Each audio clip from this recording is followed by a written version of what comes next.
श्री कृष्ण गोविंद हरे मुरारे, हे नाथ नारायण वासुदेव।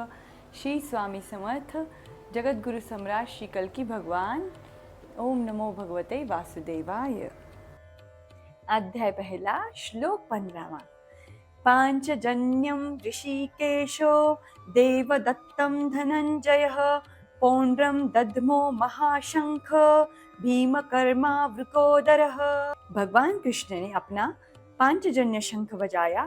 अर्जुन ने देवदत्त शंख तथा अति भोजी एवं अति मानवनीय कार्य करने वाले भीम ने पौंड्र नामक भयंकर शंख बजाया।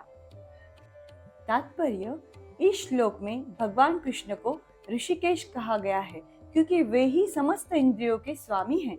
सारे जीव उनके भिन्नांश है, अतः जीवों की इंद्रियां भी उनकी इंद्रियों के अंश है।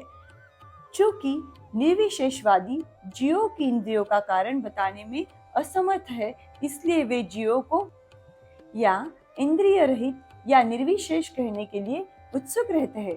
भगवान समस्त जीवों के हृदयों में स्थित होकर उनकी इंद्रियों का निर्देशन करते हैं, किंतु वे इस तरह निर्देशन करते हैं कि जीव उनकी शरण ग्रहण कर ले, और विशुद्ध भक्ति की इंद्रियों का तो वे प्रत्यक्ष निर्देशन करते हैं।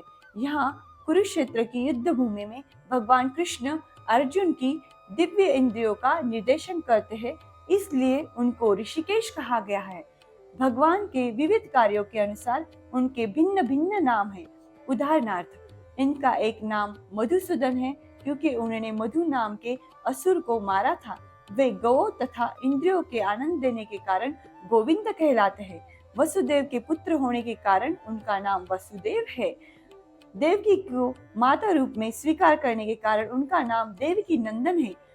वृंदावन में यशोदा के साथ बाल लीलाएं करने के कारण ये यशोदानंदन है।